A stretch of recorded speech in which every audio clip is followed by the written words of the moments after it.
Fast cars, fast service. Visit lebhobbies.com.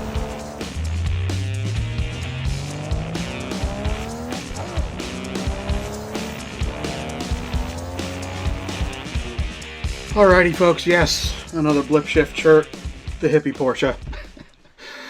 In any case, we got news. We got a fair amount of news. We're gonna start off with NSR.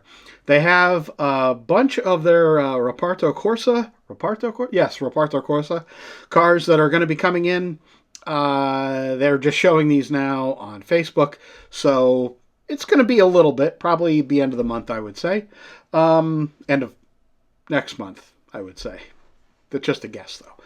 We have a few Martini Corvettes that are coming, and some are pre-set up for plastic track, some are pre-set up for wood track. We have two Mercedes that are coming, again, the same thing, and two Senna Formula One cars that will be coming as well.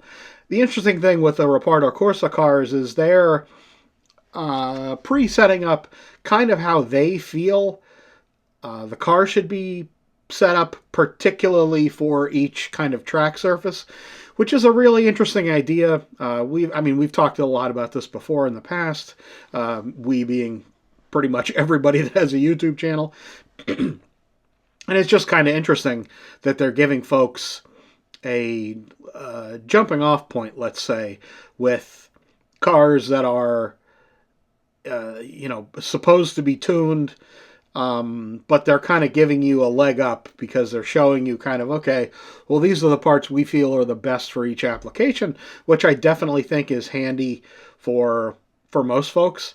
And, it would be interesting to see kind of, I haven't seen a comparison between a car that's set up for a particular track and then a non-setup car kind of as they come as a normal release. That would be interesting to see. Maybe we can get our friend Marty Ford to do that, encourage him, hopefully. Or somebody else, quite frankly. In any case, those cars are coming soon, particularly like the Senna cars, of course. Who doesn't like a Senna car? Also, they do show the parts in the exploded kind of parts view that you see here for the pre-set-up cars, which I think is extremely handy and, kind of adds quite a bit, I would say, to the value of what NSR is bringing to the table. In any case, we have 4 new Scale Auto cars that have arrived. I just did the LEB newsletter, so I was pulling the pictures for that, and here we go. We have 2 high-nose Marlboro cars, again, Formula One cars, that, definitely good-looking cars. These F1 cars run really well. I have a couple of them. And boy, they just scream around the track. Very easy to drive. They do have some magnetic downforce, I believe. And yeah, it's just, these cars are really, really great. And two of these 2 snorkel Audis have arrived.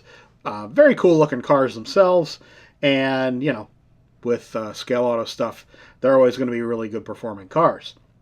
Good stuff. One car that is being shown now is this one, which I blatantly stole from Scale Auto's retail arm, which is Crick Crack, biggest slot car store in the world, by the way.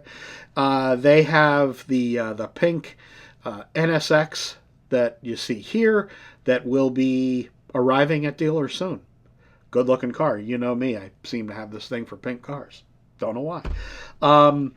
2 cars that are going to ship out next week, but are at dealers, or pretty much at dealers, because they, Slot.it, Policar, I should say, set a selling date so all the dealers can release their cars kind of fairly to their customers.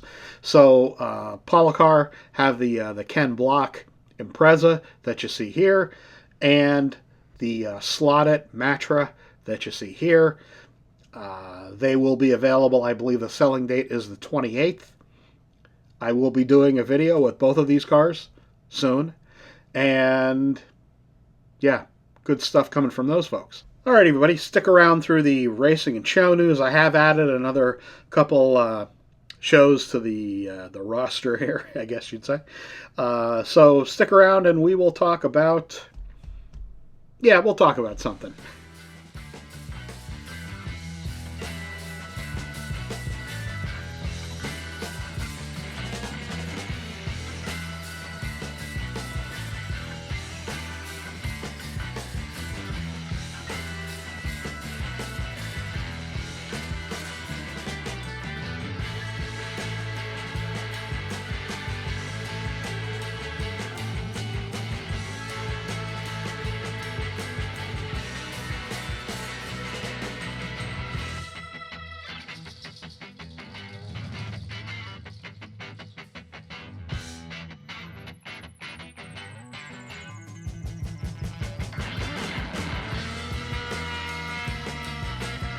All right, folks, so it is the beginning of the new news cycle for companies, and I've been talking to some dealers recently. We're going to see some price increases for a variety of reasons. It's not just tariffs, but it is still, of course, tariffs. There are increases that have happened in shipping costs. Every dealer that I've talked with has mentioned that it is just so much more expensive to ship everything. Heaven forbid a set, by the way. Sets are. It's going to be a difficult thing for a lot of dealers to be selling sets now because they are just so expensive and bulky to ship. Not only those other two, but something that goes a little under the radar, and I was talking to one dealer specifically who kept, really broke this down for me. The exchange rate is horrific now for U.S. companies to try to deal with, bringing in stuff essentially from anywhere, not just the tariffs. So, I haven't looked today, but it was about $1.17 per euro.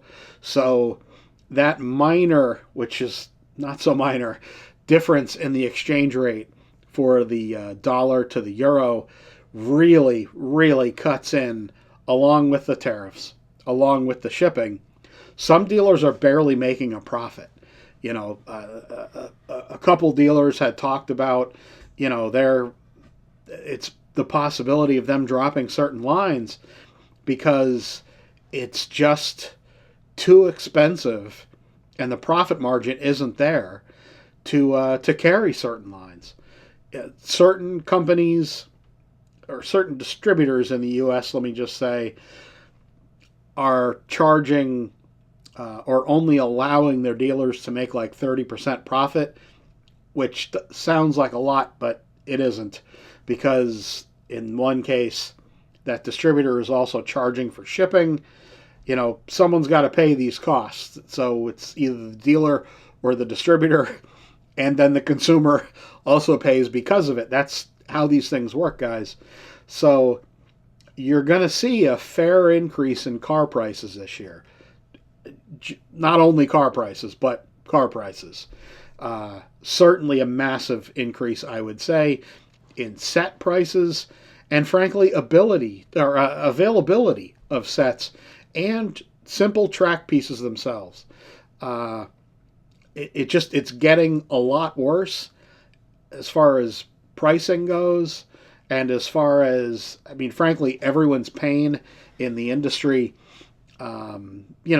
Manufacturers as well are, they have to deal with this. Distributors have to deal with this, dealers, and then the consumer. So, one of the things that happens is people seem to think that if a tariff goes down or something changes with price, that we'll see lowering of prices. Well, that's not how it works. I don't get this. I mean, people see gas prices go up and down and food prices go up and down, but consumer products like toys, like slot cars, like a lot of things, quite frankly, once the companies are making a certain amount of money, they don't necessarily want to change that for a variety of reasons. Maybe it's that they're not sure if that price is going to stay that way, and maybe they'll end up losing money. So it's going to be, I'd say, a more difficult year this year than even last year. I have heard from a number of dealers that people last year, let's say, had reservations about buying earlier in the year, and then it got back to kind of like a normal turnover rate. So more normal sales volume by the end of the year. But with these price increases that you will see, it's going to be difficult, guys. Car prices are going to be very close to $100 for many brands of cars. For some reason, still, Carrera manages to hold the line and be, frankly, one of the best values in the slot car market. Just for the simple reason that value to their specific customers, especially with regard to digital, because they have such a devoted digital fan base, and prices haven't really gone up all that much, and especially and also for analog cars. But Dave, you say, I don't really care about Carrera because I'm a hobbyist. I don't want their cars. Well, doesn't matter, quite frankly. The more volume, the higher volume that gets sold is in digital and analog, kind of the toy grade. And I know people cringe at that, but the Scalextric stuff and the Carrera stuff, that's the highest volume of stuff that gets sold here for sure. And you may see some adjustment in price with Scalextric now that they have Professor Motor as a distributor. That remains to be seen, but I know that they want to sell Scalextric stuff at a competitive price, and I'm sure they'll do everything they can to do that. And hopefully we will see that. Let's just say that. So yeah, I think this year folks have been asking me kind of what I think might be happening this year, or a trend or whatever. Unfortunately, I do think the trend is what you will see is higher prices. And I don't see that changing. Certainly not this year. On that happy news, thanks a lot, folks, for tuning in. Thanks to, of course, thanks to LEB, who just got the 2025 Service Excellence Award from Harry and the the voting folks at Home Racing World. That means quite a bit, I know, to Lynn and Robert to have that. It's awesome. Thanks again to Slot Invasion for all their support. It really does mean a lot. See you all again real soon, folks.